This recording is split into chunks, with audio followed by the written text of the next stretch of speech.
Hi, I'm Margarita, and this is the machine quilting portion for one of the projects in my new book, Finish Almost Any Quilt Using Quilt As You Go.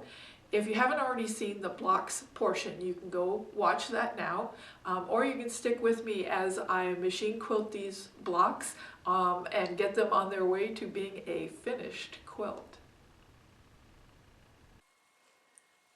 I've got all my blocks pinned now, layered and pinned with the backing, batting, top blocks, and I'm picking out the last threads. I know I want to use the clear polyester to do my stitch in the ditch work.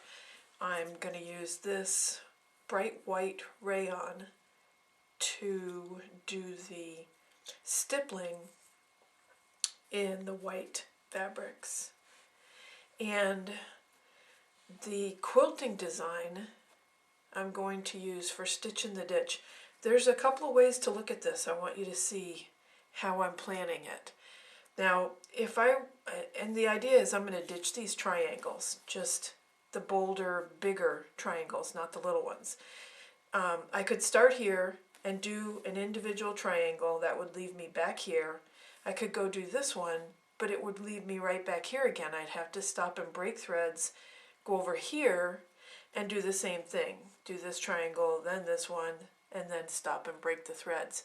Well, there's a better way without having to stop or break threads. Go on the outside of all the triangles, and it puts me right back at my starting point, and then do the inside of the square, all without stopping and breaking threads. Start here and stop here. That's the way I like to do it. Now, the last thing is the threads for the quilting design I'm going to use in the border fabric. And I'm going to zoom in just a little bit more so you can see these colors. Okay, at first glance, I thought this thread would be the best match. And this is just too bright, too pinky. This I thought was just too way red, way off. But that's not the way you test a thread. You take some off of the spool and you puddle it up on the fabric itself. So I'm going to take a little bit off of each spool. Here they are puddled up. Let's take a closer look. You can see that this reddish one really does blend in better than either one of the pinks. They're both too light. So this is the thread I'll be using.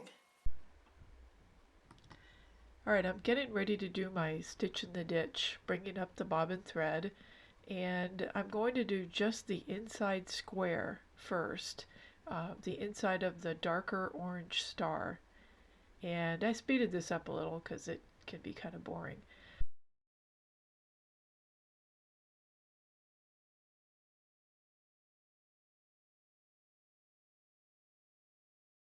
Now I've done the full square and I'm coming out and just going around the points.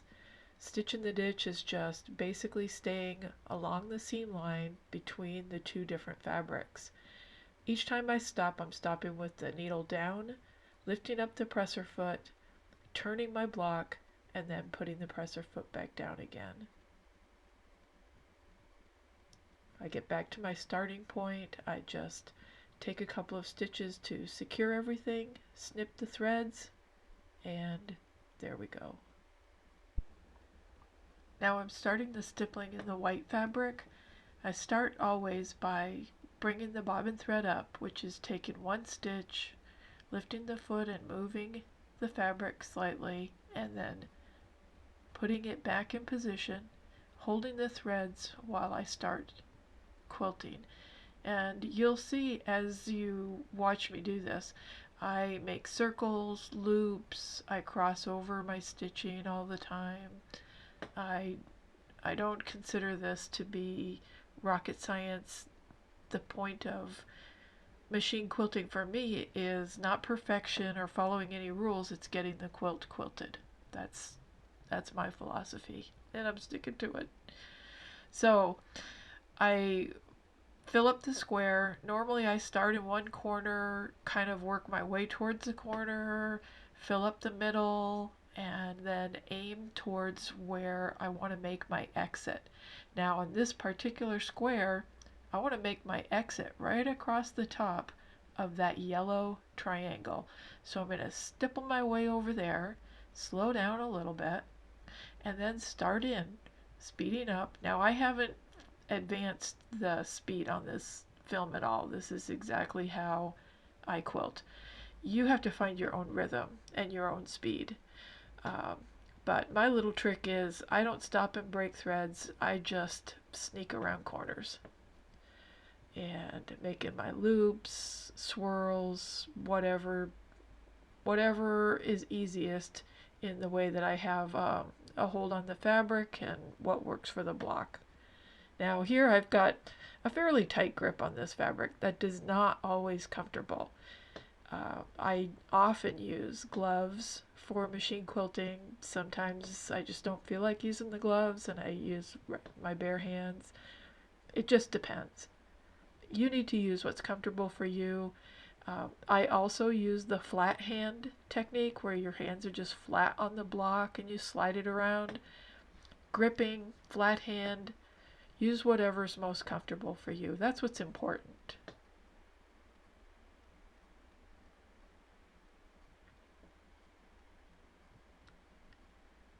Alright, looping, swirling, basically just quilting. Let's go take a look. I finished the stipple quilting last night and I put the blocks up on the wall because I just was debating what type of a design to use on the pink fabric. Trying to decide. I have a leaf pattern that I love. Very easy. I use it a lot. I did a few loops in here. They're very easy to do also, and a good stipple. But I'm a little bit concerned because I know my joining strips are going to come here, and this is the top row. I'll have joining strip all the way across here, and I want to do as much as I can to kind of hide those in this particular quilt. So what I finally decided on is on the areas, the border areas here, where there's a lot of fabric, I'm going to come in and do a bit of a wavy line. And I got that as almost always with the fabric itself. It's got a bit of a wavy line to it right through here. And the more I looked at it, the more I decided, hey, I like that. I love the wavy line design anyway, so I can't wait to show that to you. Now, because these strips are so narrow, and I'm going to be trimming them pretty quickly. As soon as I do the quilting here, I'm going to be trimming the whole block down and then start joining them. I don't think I'm going to do anything right here yet. I'm going to do some quilting in here after I join the blocks together. It's still pretty manageable size. These were 10, now 15, so not more than 45 inches long, but my quilting will be going this way and I'll be able to roll the quilt on both sides of the needle, and the curve is not that I want to use. It's not that big, so I don't need a lot of space to be able to move the quilt in. Just a little bit of a wavy line, and so that's the next plan. Let me put the quilting just in the bigger areas here and show you how that looks. Then I'll be trimming up and joining and then adding a little bit more quilting, and I'll show you how that goes at each step. Okay, I'm going to start in the middle with my first line, then start over here and then come over here, taking out pins as I need. I'm moving the camera, switching camera angles here so that you can see how I'm moving the block to create the curves. It's just a real gentle motion of sliding the block around. I'm going to make 3 lines on this strip of fabric right here, and then I'm going to go on and show you how I do it on the joining strips after the blocks are joined together. This is just one single block, and I'm just curving, pulling, sliding, however you want to describe it, but moving the block so that the walking foot can make just curved lines. There's no pattern.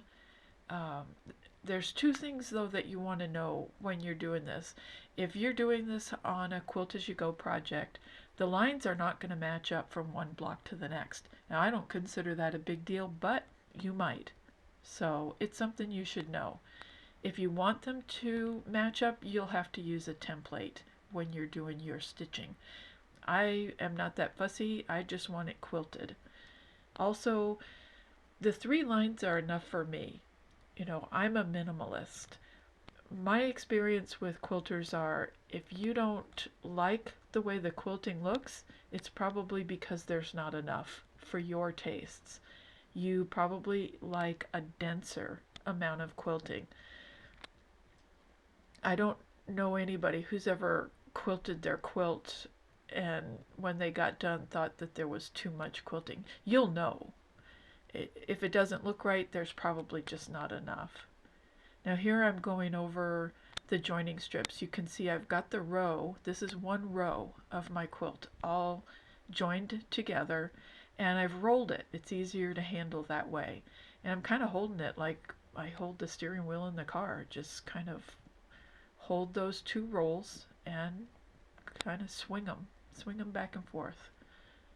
Gently let the walking foot actually move the fabric. I'm only moving the side to side motion. And again, in the joining strip areas, I just did 3 rows, called it good enough.